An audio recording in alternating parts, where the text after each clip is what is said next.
Listen to this episode if you want to hear the answers to some of my community's most burning questions about their business right now. You always can learn from somebody else, whether you have this question right now or not. It's good to get some information and some things that maybe you haven't thought about. We're talking across the board, everything from copycats to rewards programs, average order value, viral hooks, trial reels, Amazon, all sorts of things today. I'm so excited to bring you guys this episode. I love these. We're going to dive right on in and really have some strategy and make sure that you are getting your questions answered. All of these questions were asked from my listeners in my Founders Cafe community. That is my free podcast community that really dives into creating this podcast into a true community. This oftentimes feels like a one-way street where I'm talking to you, but I want you to be able to talk to me as well. So you get a lot of free resources. You're able to ask me questions just like this. We do giveaways. We do free coaching inside of there. So please click the link in the show notes and apply.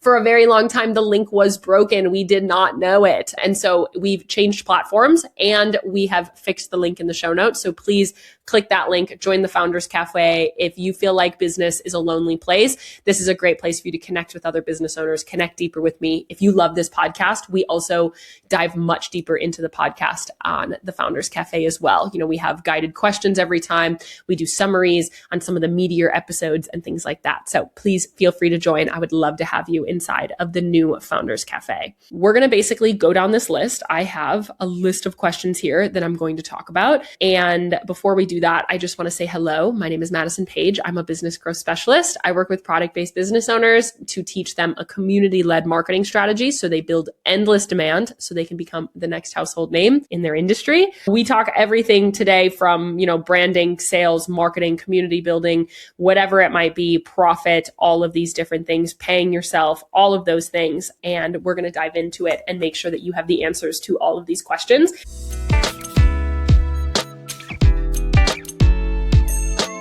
First things first, my question is, what are your thoughts on rewards programs? Is it a good idea for some businesses, but not others? There's a variety of different types of programs. There's a referral program, there's an affiliate program, there's rewards programs, and they all have different uses. And I wouldn't recommend necessarily, depending on the stage of your business, having all of them. So a rewards program is kind of like for every $10 you spend, you get $1 to spend another time as a gift card or something like that. A referral program is the average person. If you refer a friend, maybe they get $5 off and you get $5 in return to spend. And then an affiliate program is a creator of some sort trying to sell your product to a community, and they get a percentage of the sales that they're bringing to you in your company. So they're using their current community to try to bring people into your community.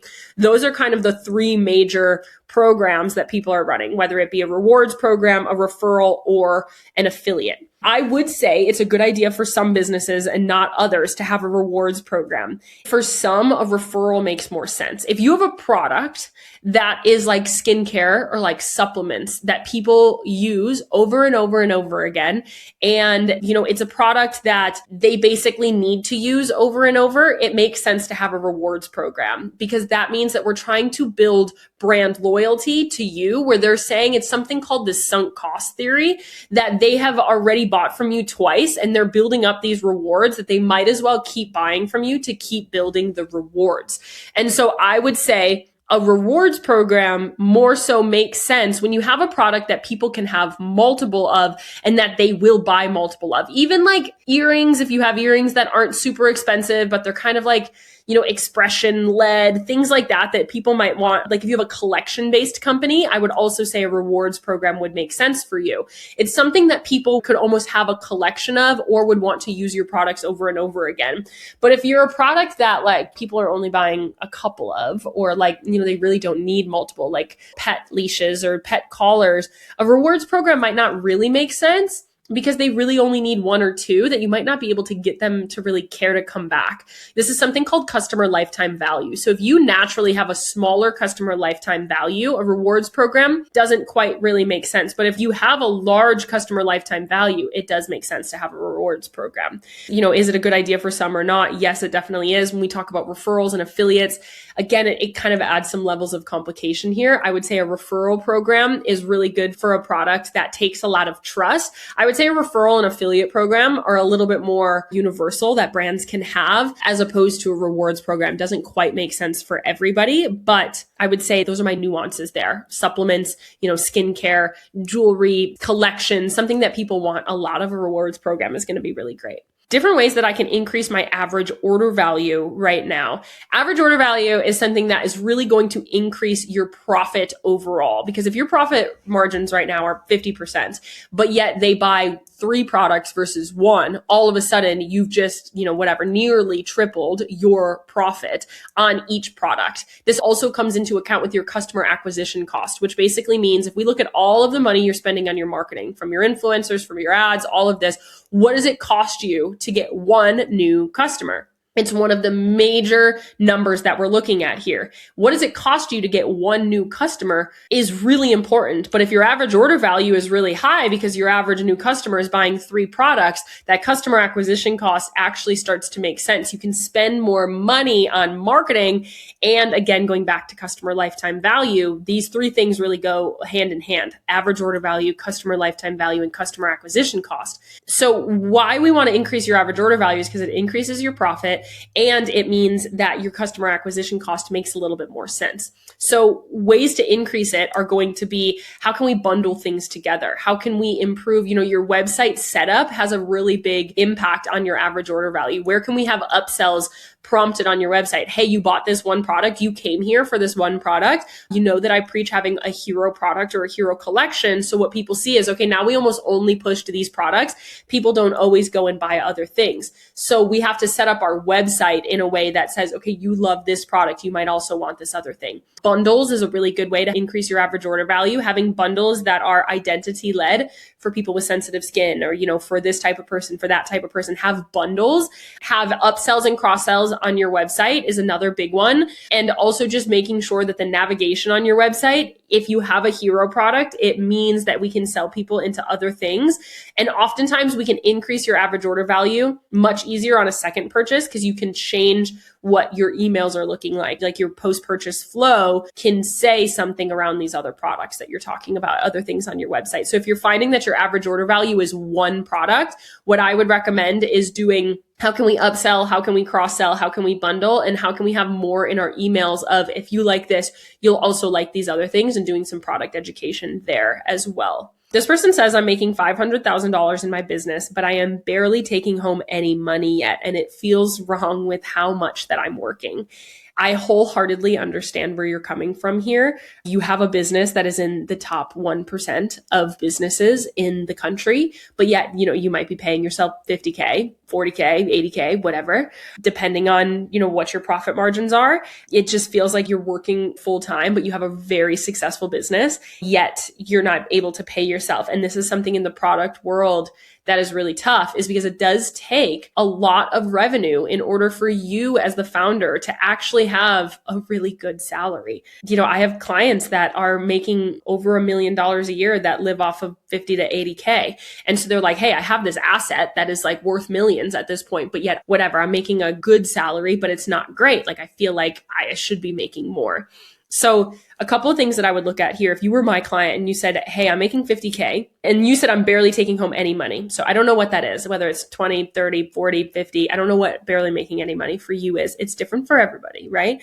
But what I would look at here is A, of course, what are you taking home? B, what are your profit margins with your salary and without your salary? And what are your overall goals as a business owner? Because if your overall goal as a business owner, you're saying, I'm making 500K, but like I've barely scratched the surface of the business that I really want to have. I want to have a $50 million company. I want to be global. I want to go mass market.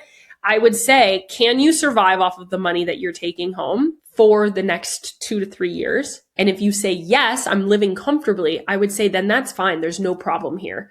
I want you to reinvest that money into the growth of your business. And then eventually you will actually make that money when we can build and expand your business. You will be able to pay yourself a better wage when we grow your business. If you're telling me, I'm barely able to feed my family, I'm going to say, okay, let's look at your profit margins a little bit, right? Let's look at your profit margins. Are you like leaving money in your business account? Maybe we want to pay you more money and, be able to go there. If you're saying, hey, Maddie, I'm okay making 500K, like I'm okay to grow marginally, but I'm not looking to like greatly expand year over year over year. I would say, okay, that's fine. How can we increase yours a little bit and then continue to reinvest? So, this is something where it comes to businesses, it really does depend on what your goals are as a business owner. But I want to be incredibly transparent with you is product-based business owners, it takes a lot of revenue for you to be able to make a good salary yourself. Because even if you make $1 million a year and then you are taking $100,000 salary,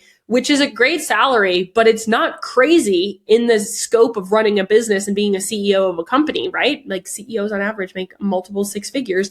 You're saying, hey, I'm working a lot and I'm making six figures. Like I feel like I could be making more. That's still 10% of your revenue is going back to just your salary. So you have to make a lot of revenue in order to make a high salary make sense in a product-based world, especially if you have really large goals. Now, to be totally honest, I have clients that tell me, Maddie, I have a couple babies at home right now. Like I'm not ready to be a $5 million company. That's okay. But you want to make more money? That's fine. Let's look at your profit margins. Let's try to figure out what expenses can we cut to pay you more money. I'm fine with that. It just depends on what you're trying to optimize. Are you trying to optimize growth? It does take investment. Are you trying to optimize your salary? It's going to look different of how we actually structure your business. So this person, the only context I got is I'm making 500K in my business, but I'm barely taking home any money yet. And it feels wrong.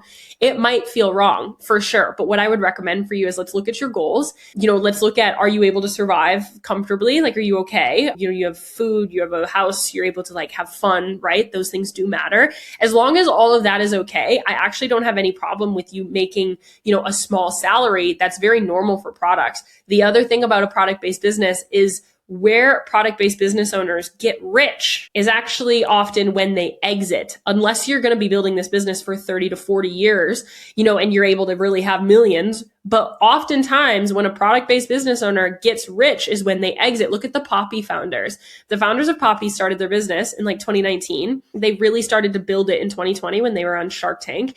And in 5 years, they sold for $2 billion. They've said many times that they have made sure that their family lived comfortably and that they were fine, but now they're billionaires. And so now they're living extra comfortably. That's really when product-based business owners make a lot of money personally, is when you sell.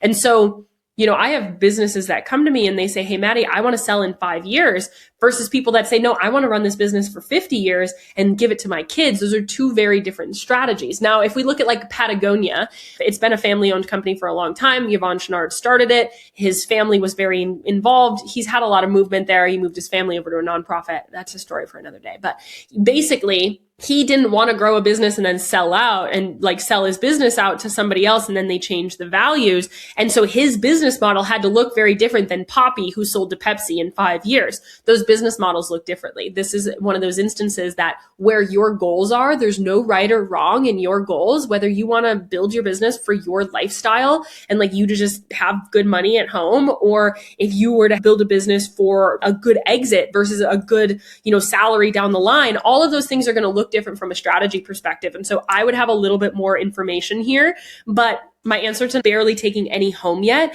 I would look at your profit margins, look at your expenses, look at where are you reinvesting back into your business? Is it profitable? Is it effective? Because something that I do see here as well is maybe you're spending a bunch of money on marketing or team, and there's a leak here that you are like not really making much money at the end of the day, is because you're spending all your money and it's not actually bringing sales. So if you were my client, I would first ask you your goals. I would then say, okay, where is your money going? Where are we spending? I would look at your P&L and I would say, where are we overspending? And is there a way that we really have to adapt, or are we actually just reinvesting? Oftentimes when I have somebody that says that your profit margins are really low in your business, that you're not able to take much money home at the end of the day, or that you're not profiting much at the end of the day, even if it's not your personal salary, my feedback there is that we have to look at your expenses. You're oftentimes overspending somewhere for it not to actually be efficient, whether it be your marketing, like you're spending money on ads and influencers and all these things, but your ROI is really low, or maybe you've overhired people and like we need to restructure your hiring. And that's really what changes things there. So If it's okay, I'm going to interrupt this podcast for 30 quick seconds to let you know about the Founders Cafe. It is my completely free podcast community where you can gain access to bonus resources, gain access to me and free coaching calls, as well as build a network of other business owners just like yourself. Business ownership is a lonely game, and we might as well build community, build a network, and have a space to collaborate. We can bring this conversation and all the other conversations we have on this podcast over into this free podcast community and make this a two-way street. I would love to answer your questions there, connect with you, see you on our next free coaching call. Click the link in the show notes and you'll find the link there. What is the best way to start selling your products in small boutiques, especially when you have no connections to any? Are platforms like Faire the way to go, or do you pound the pavement? Are there specialists, freelancers, and agencies that specialize in this for e-commerce stores? Yeah, so if you're trying to get into small boutiques, like in downtown boutiques that are going to be kind of more niche for you, there's a lot of ways that you can do this. I think Faire is a really great platform. Just know that they take a massive percentage. It's like 15 to 20%. They're going to take a really big percentage, especially on wholesale where you're already giving a 50% off. You need at least a 75% profit margin to almost be profitable on Faire for your products. So understanding that you have to know what is your minimum order quantity and what is your profit margin per product to really make Faire make sense for you. And it depends on your product. Do you pound the pavement? Sure. Do you live near a cute town? You know, I had a business that was a perfume company that was very centered in a certain area of the world. Like, you know, this perfume was made and inspired around certain natural elements of the world in this like small section of the country. And I said, you know, you also could just drive up the coast and like go to all of these cute little towns and reach out to them. So your first thing here is what type of stores can you actually see your product in? Again, it's the same thing as building D2C. Who's your ideal customer of boutiques? What is your differentiator than what they already have? And why should they really care? And then where are they? How can we find them? So if those people are on Faire, yes, Faire is a good option. You just need a good profit margin. Pounding the pavement, as long as you live near those people, those types of boutiques, I have no problem there. But what I would do is really do some direct outreach. Like you can just go and find these people online and say, you know, I have a business and I think that it would look great in your store. One thing about wholesale is it's going to be a relationship building game because they get pitched all day, every day for new businesses. So just understanding that if you are expanding into small wholesale as opposed to like, you know, legacy retail, meaning like Target and Walmart and, you know, any of those, it just means that you need to build connections with more business owners. And if you're going to send emails, your average return rate of like somebody responding is probably going to be like 2 to 3%. So that means every 100 emails you send, you're going to get 2 to 3 people to respond. Now that's not always, that's average. Sometimes you'll get a lot more if you have a very unique product, but you have to know who you're pitching, adapt your pitch to who you're pitching to, and then you just need to build enough connection where they think of you and they think it's really great. Now, it's going to be much easier if you are talking to somebody face to face than sending an email. It's really easy to just delete it. If you talk to them face to face and you follow up with them locally, it's a good way to get started. If you just want to see if wholesale is something that you'd like and you have the profit margin for it, I think starting on Faire is a great option. But there are a lot of specialist freelancers and agencies that help you in e-commerce get into wholesale and retail or just businesses in general, but it can be very pricey. And then you're paying them and wholesale already is taking a 50% cut. And again, your profit margin just might not be able to do it. I would recommend if you have the bandwidth, either having an assistant or yourself, reach out to a bunch of companies, go get their emails, reach out, send them, you know, samples, products, things like that. Should I be testing all of these viral hooks that I see, trial reels, anything else for visibility? Oh my gosh. The amount of viral hooks that I see, I could stab my eyeballs out with a dang fork. I'm so sorry. Viral hooks drive me crazy because you could literally try them a million times and they're not going to work. They might be a little bit better than this and a little bit better than that. That's okay. But where your focus should not be is just viral hooks, right? Because what works for this person might not work for you. It might have been something else. It might not even been a hook why that reel went viral. Now, I've tried a lot of them just because, you know, I'm constantly testing. I have so many people come to me saying, I've bought all of the viral hooks, you know, ebooks, and they just don't work. I can't get visibility. It's because once somebody sells an ebook and says this is a viral hook, all of a sudden everybody's using that hook, right? So you would be much better off learning how to actually get visibility, stand out, and actually just learning strategies around top of funnel content than actually just following viral hooks. My gosh, it's probably one of my biggest pet peeves on social. If I could report every single one of those posts, I would. It drives me crazy. So should you be testing all the viral hooks? No. Learn how to market and learn how people feel connected to something. Might they work? Possibly every once in a while, but once they take off, it's just so saturated, nobody actually cares about it. Trial reels. I do have some clients that are doing really well on trial reels. I would recommend trial reels, but that's going to take you to know the top of funnel marketing strategy that I was just talking about instead of just using viral hooks. If you want to test viral hooks, trial reels are a great way to do it to see if it's helping for visibility. But I have a couple clients that have gotten trial reels to really work. They've grown hundreds of followers and, have gotten a bunch of new people. I have some colleagues that have definitely worked. It's top of funnel content. So it's going to be content that's all about getting people to know and understand who your brand is. When you say anything else for visibility, I have a list that I give my clients of 25 different visibility avenues that you can go. There is no shortage in how you can get visibility. And it doesn't just have to be trial reels and viral hooks, right? Literally, reels are just one way to get visibility. You also can run ads if you want to. You have influencers, you have collaborations, you have literally endless options of how to get visibility. You just have to find the one that makes sense for you. Again, it's knowing your audience. There's a lot of different ways for visibility.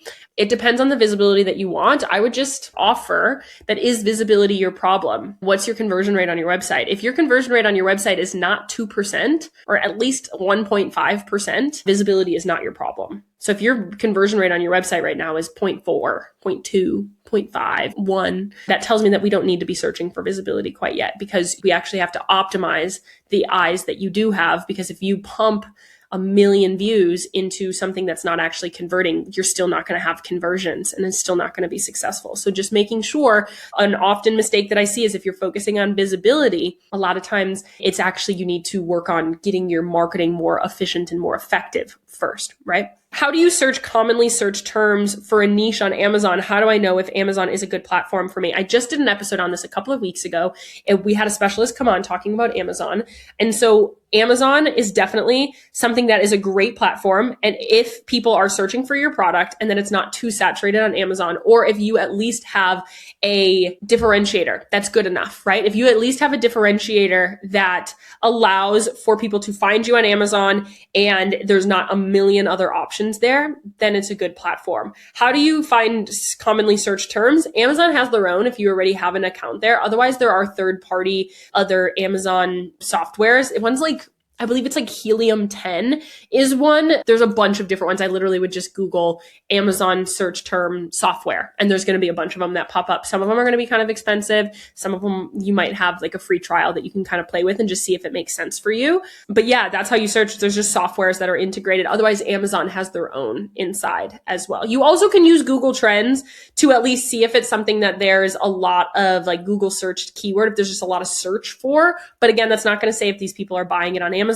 I also would just go on Amazon and type in your product and see, are there people selling exactly what you're selling? Are there a ton of them? And can you differentiate based on them? And if the answer is yes, there's a ton, and no, they're basically my same product, it's going to be hard to work on Amazon. Last but not least is a conversation I really want to have, because it's one that I've had a lot of people talking to me about, is how to handle copycats in business.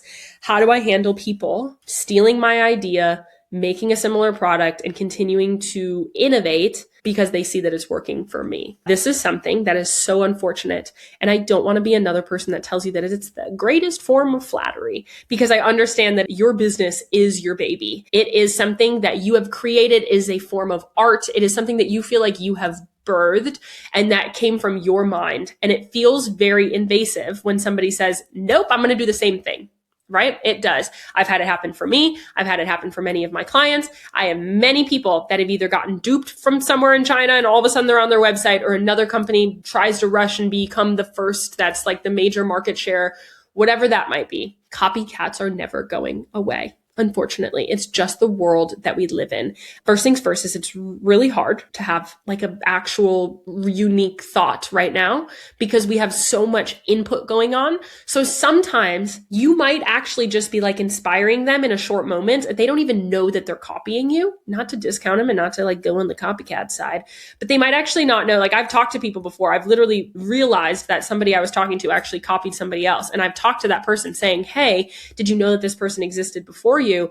And I'm sure that person reached out and said, hey, you're copying me. And they were like, you know what? I might have seen a post, I might have seen something in the passing, but realizing, I just talked about this with Graza olive oil. Graza olive oil, you guys are probably blue in the face from hearing me talk about them, but Graza olive oil, they were the only person that like created this new fun branding in olive oil. And now all of a sudden, all of the competitors have this like new fun branding with a squeeze bottle. And they just copied exactly what they're doing. Step one, is there actually any legal recourse? Can you do anything? Do you have a patent? Do you have a trademark? Do you have, copyright of any of these things? If the answer to that is yes, like you absolutely can talk to an intellectual property attorney and say, hey, these people are copying me. If they've like directly duped your stuff, it's very costly, it's very expensive, and it's very emotionally draining because that person's going to come back and say, nope, this was actually something I just thought up and we must just be doing the same thing. So unless you do have intellectual property of a patent, a copyright, a trademark of any sort of kind that you can do, you have nothing to back up. People can't, it's not illegal to copy somebody. And at the end of the day, even in the world that we live in the consumer brand space, being duped from like a drop shipping website, somewhere directly overseas is kind of a name of the game. What your goal is to become the market leader before you get copied. Become the brand that everybody says and that you're the original. You are the best. You are the first to market. You were the whatever, anything like that we can kind of say. First things first, look at legal. Second, we can look at how can we differentiate ourselves and really become a brand. And then the third one is a mental shift here, is just realizing that this is part of consumer brand goods. Unfortunately, it sucks. And it's happened to so many of my clients. It sucks. But what you have to say is that you will always be 10 steps ahead of the person that's copying you because you've now been doing it for how many weeks, months to years. They're just catching up because they saw that it worked. And so now they saw that it worked, but you're already on to the next thing. And so if you let the copycats hold you back, you're just actually allowing them more time to catch up to you as opposed to you just carrying on and being more steps ahead of them as they continue to go. So how do you handle copycats? Talk to legal. You definitely can send a message and say, hey, did you know that I've been creating this for years? Like you can't say that you're the first or whatever. It's like we actually, I have a patent pending, or, you can reach out to them and try to say, or if it's just like, they're copying your styles or your designs, you can say, hey, creator to creator, I've just seen that our styles and our designs have a lot, like if you just call them out slightly and, do it in a very kind way, saying, I just see that we have a lot of similarity here. I just want to make sure that like we keep things in our own lane.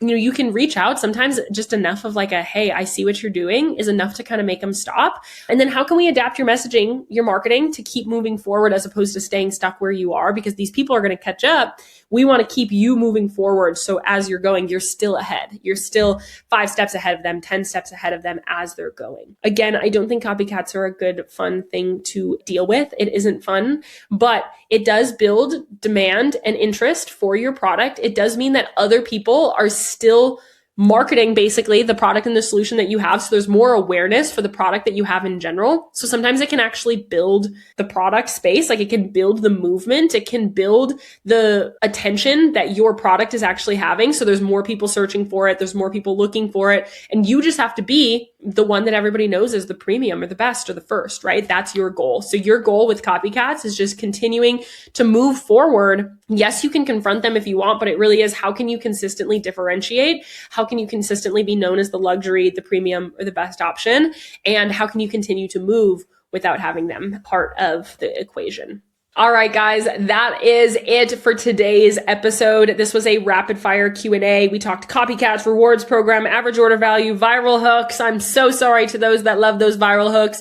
There are just so many better strategies out there that can help. If you want to be a part and ask me your questions for one of my next episodes, whether it's a coaching sessions episode or a rapid fire just like this, please join the Founders Cafe. Click the link in the show notes, join the new software, make sure that that link actually works. If you ever see a link that doesn't work, please let me know. That's what I'm here for. Things fall through the cracks all the time, but please join. I would love to have you in there. That's a place where we can connect deeper. You can learn more about, what we're talking about in the podcast. We give you one-pagers, summaries, things like that, free coaching, bonus trainings, all sorts of stuff we're talking in there, as well as you can connect with other business owners there too. So I hope this was helpful for you. As always, if you didn't have these questions, maybe you now have the answers to them for when they do pop up for you. I love you. I'm rooting for you. I'm in your corner always, and I will see you in the next episode.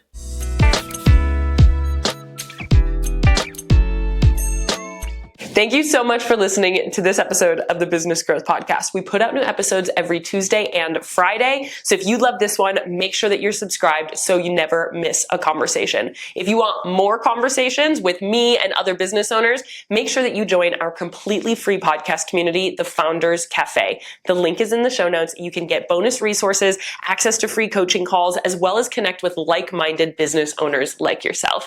Make sure that you rate and review the podcast 5 stars, share it with a friend to keep those conversations moving, and come back every Tuesday and Friday. I'll see you there.